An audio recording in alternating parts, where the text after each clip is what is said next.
Welcome, everybody, to this week's podcast episode for the Financial Freedom Podcast. I'm your host, Dr. Christopher Liu. And as you know, I talk about four different types of freedom: time, financial, location, health freedom. And in that light, I'm always interviewing entrepreneurs, doing interesting things, sharing those messages with the world, and hopefully you can get inspired. So today we have Dan Bruder. He's co-founder and CEO of Blendification. He's a TEDx speaker, so I encourage you to check out YouTube where you can find his video. And today is going to be talking about the work-life balance myth, work-life blend, just talking about balance and how to balance our careers, our work, our finances, and our family. So I'll let Dan introduce himself, tell his backstory. So Dan, welcome. I'm glad to be here. Thanks, Chris. Looking forward to the conversation. Should be fun. Yeah, it's good. I'm always interested in interviewing, talking with guests that are really entrepreneurial, doing really interesting things. I'm so curious. And so tell us more about your backstory, how you started Blendification, and we'll go from there. Yeah, backstory. Go back. I started out in the banking business and was fortunate to work with some commercial banks that really invested in their people and got a taste of how work can influence people's personal lives in a positive way.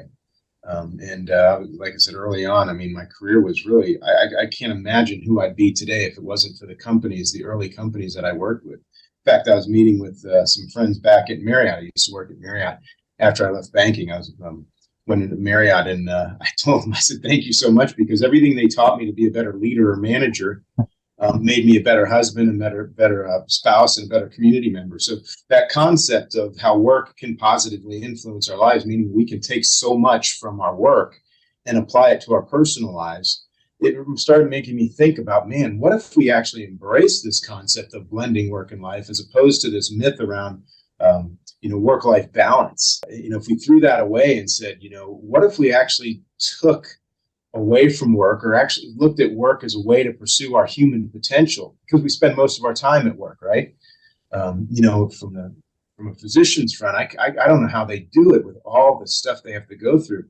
But that's really the background, Chris. It was really about, man, what if we changed the lens through which we looked at work and said, how do we make work be something that is super motivating, energizing, and compelling for me to create a better life? Not just financially, but you talk about all those different freedoms, but how does work become a really primary part? And that really led to blendification. And it's really not balancing work and life, it's blending work and life. And that's where we are today. Excellent.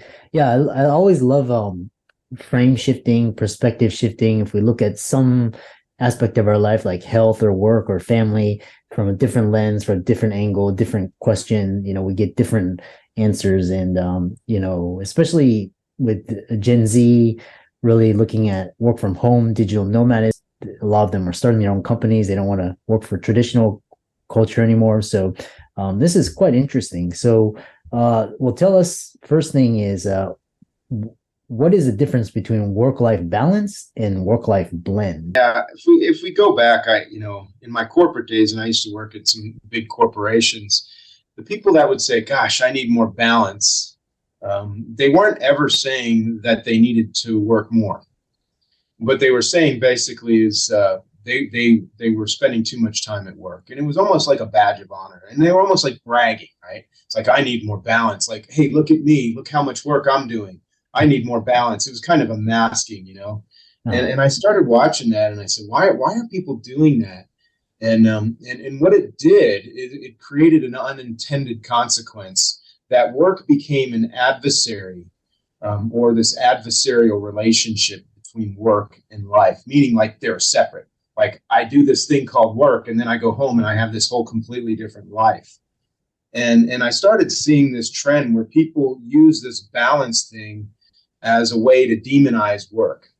And that's compounded over the years. And now I see this, particularly with, you mentioned the Gen Z and the millennials, that particularly there's a really, they really don't look at work as being something that's super motivating or energizing.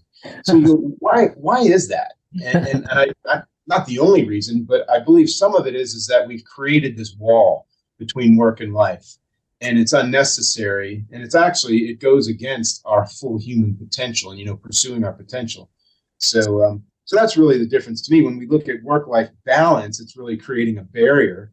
When we look at work-life blend, that's when we take what we do at work and we learn, we grow, we become better at what we do. Not only at work, we take those skills, we bring them home. Because if work is teaching me to communicate better with a customer, in a customer service role, it's usually using some level of emotional intelligence, patience, listening.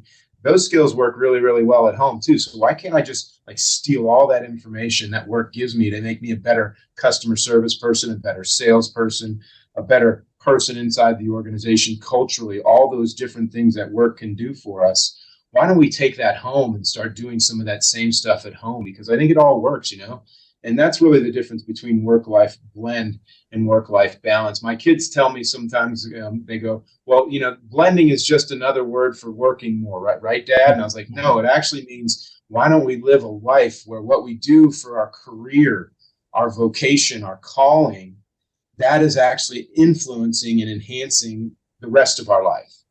And that's really blending work and life, where there are no barriers. Now, there's time barriers. We can create time barriers, but that doesn't mean we need to create an emotional barrier between work and life. Yeah. It's quite interesting how if you blend it versus balance it, you can motivate employees in this age of disconnect. Tell us how companies can reconnect employees to each other into the company in this age of disconnect. Well, I think, particularly from a physician side, it's like, why do we even work here? And I teach at the university level in a graduate program at CU Boulder, and the students coming out of school are just different than they used to be. When they come out, they don't ask how much money they're going to make. They ask, what cause does this company have? What meaning or what difference is this company making? And a lot of times, the leaders of an organization or a practice or something like that say, well, isn't it obvious to you? This is what we do. We work on this. We make people's hips better. I've had 3 hip surgeries, right? But they really want to know what the organization stands for so that they can have meaning in their life. That wasn't the case 30 years ago. It's like, yeah, we need to make a certain amount of money. That's the primary purpose. But I think these next 2 generations are smarter than we were. They realize that, hey, why don't we have our cake and eat it too? Meaning, why can't we work in an organization that has some meaning? So really, the first thing is what are we really trying to do? I call it a statement of cause. What is an organization's or practices? What's their statement of cause? What does this company exist for? What difference is it trying to make? Now, this is a little different than a vision statement. Because, the vision statements are really just, replicas, or they're old, outdated statements that were done in the 90s, right? But a statement of cause is something that I can get motivated about, and I can also motivate my employees. So it's really just starting out with a statement of cause, and then we build out a statement of intention. But we really build a culture, really systematically building a culture, that is at the habitual and behavioral level that leads the organization through a way that we treat people inside and outside the business, a way that we work together to go after a common goal or that cause. But it's a whole systematic process of really developing a culture that is meaningful, not just to me as a leader, but also meaningful for everybody we touch inside our company and then also outside our company. I was talking to somebody earlier today, and I said something. Yeah, really, culture is our internal brand. And she stopped me. She said, what'd you just say? And I said, culture is the foundation of the organization. It's really our internal brand. And externally, we use brand externally, but it's really an external culture, because culture and brand should be really related. So it's really just looking at our internal culture with the same level of, focus that we would our external brand, or, how do we treat our customers? So I don't know if that kind of answers too. It's really about getting really intentional about building out our culture using a framework. We say cause, intention, behaviors, and habits, but building those up. If we can do that, we can do pretty well. And how does especially today's tech companies, a lot of software as a service, AI as a service, everything's as a service. How does software play a role in connecting employees and helping businesses create meaning in employees' work?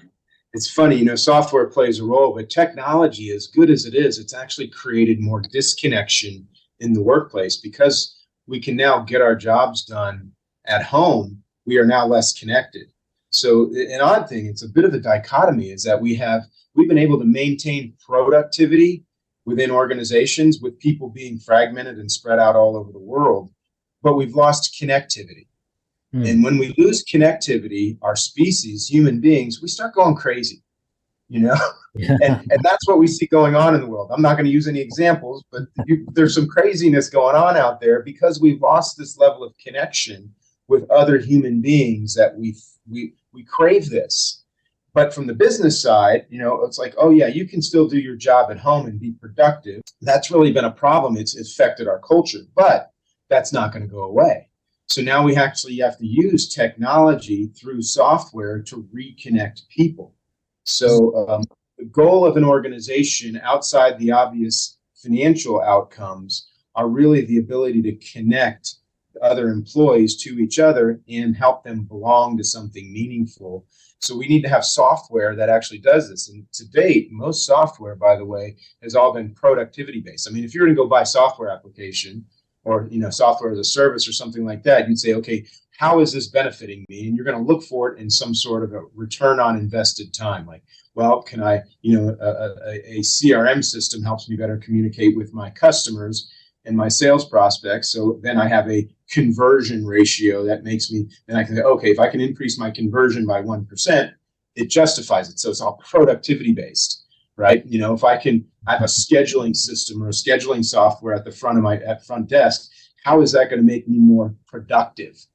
And what has happened is that software in the business or practice side has always been focused on productivity, and we become disconnected. So now software needs to come back in. And we do this, we basically say we need to have our software is all built around creating networks inside organizations to plant them with conversations to talk about meaningful things outside of work. Like, how do we help you grow as a human being? So it's really about infiltrating the organization through networks, using software as a tool to bring everyone in the organization together in a world where everything technologically is making people become disconnected. So I don't know if that makes sense, but it's really about using software to create internal networks around connection as opposed to just productivity. Interesting. I like that idea. Connect networks. And what do you see as the greatest challenge facing companies today in this environment? Well, I think that's just it right now. I mean, I talk to companies, and most companies are CEOs or whatever, owners and entrepreneurs. They're having a hard time connecting with their employees. I personally have struggled with this. I've hired people in my organization and say, oh yeah, we can do this in a hybrid or a remote basis. And man, is it hard to really get to know people. And then I start questioning, this is me, I start questioning, man, am I doing a good job managing this person when all I do is have a weekly one-to-one call with them on Zoom? And I'm not really connecting. I don't feel that much fulfillment, and I'm sure they don't either. I think that's the biggest problem is that we really have to step up our game as leaders of organizations, whether or not, it doesn't matter what our title is, but we have to really step up our game and create better connections, which means we need to change the conversation a little bit too. So when human beings lack the ability to connect, they then start looking for jobs elsewhere. And that's what we're seeing. We call it the Great Resignation. But if we can foster an environment where people can connect, and what is connection, by the way? I mean, what are we really talking about? Is it having a meeting and saying, how many people did you talk to today? And how many did you get through the queue? That's not connecting. That's basically task management. I'm talking about getting together with people and saying, things like, how are we getting better at communicating with people, and what's holding me back from becoming the person that I want to become? That type of thing, that type of connection we're talking about inside an organization, and business can do that. Yeah, it's interesting because you're author of the Blendification system, your book, and then you gave a TEDx talk on your system, Blendification. Tell us more about the book and your talk, and I know you also have software as well. Yeah, it's a full process. When I started this out years ago, several years ago, this concept of blendification, I was doing traditional consulting, and I would tend to work with the leaders, the highest paid people in the organization, and they all tend to get it, right? And I expected that, yeah, you're going to take this back and you're going to help everybody else follow the same methodology of helping people grow through small networks and such. And what happened is the leaders of the organization took all this information in, but it really never came back out. And rightfully so, to some extent, because they couldn't pay me enough money to hit everybody in the company. For example, I believe that the person we hired yesterday at the lowest amount of dollars is just as worthy of an opportunity to succeed in life as the person that has 15 degrees, and the leader of the organization. And if we really look at our calling in life, it's really about helping other people. So my practice was built on working with just the executive elite.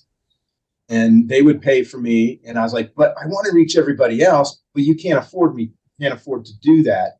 So I wrote a book.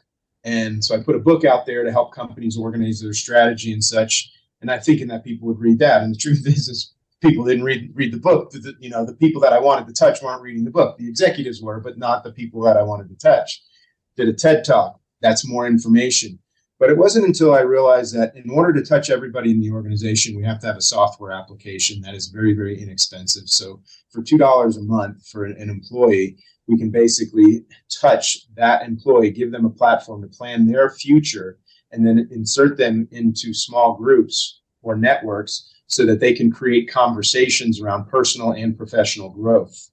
And that's our software. It's a business navigation software, but also a personal navigation software. The context, how this has all evolved, but it was really ultimately saying, how do I touch the person that was just hired yesterday for, say, $20 an hour? And if when I touch that person, then I'm doing my job. And I can't just spend all my time at the executive elite level saying, I really want to do this, but tomorrow I have a workshop with the executive elite. I needed to do something. Fortunately, technology gives us that tool. And that's really the difference is we need to touch everybody in the organization. That's what I hope leaders want to do too. I see the physicians. It's like, man, how do you really run an organization when you're working with patients all day? It's like, how do you think about the impact you're having on your front desk people, when you're all patient focused? And then, of course, you have all the administrative side too, which we won't get into that. But you got, patients, administration, and then you've got your team. How do you really put all this stuff together? The problem was in consulting, there was no solution to that, but with technology, we can. Lastly, how do people find you, follow you on social media, visit your website, contact you, and look at all your resources? Yeah, you can just go to LinkedIn. I'm on LinkedIn, so if you want to reach out, go to LinkedIn. Our website is very, very comprehensive. It has a whole learning process, a whole platform around just learning, growth, and development. And there's a bunch of articles, a bunch of information on there that goes beyond just what is our product. Under Blendification Academy, there's all kinds of information about blendification, TEDx and such. But there's probably more content on our website around learning and growth and development and strategy than probably any website out there. Awesome. So, and that's just Blendification. Yeah. And for all the audience out there, thanks for tuning in. Dan's resources will be in the links and show notes. Be sure to check him out. His TEDx talk, his book, as well as the software platform. Follow him on social. Dan, has been really a great conversation. I really love this idea of redefining culture and the way we work and, all of that. And it's been great. So thanks for coming on to the podcast, and we really appreciate it. All right. Thank you very much, Chris.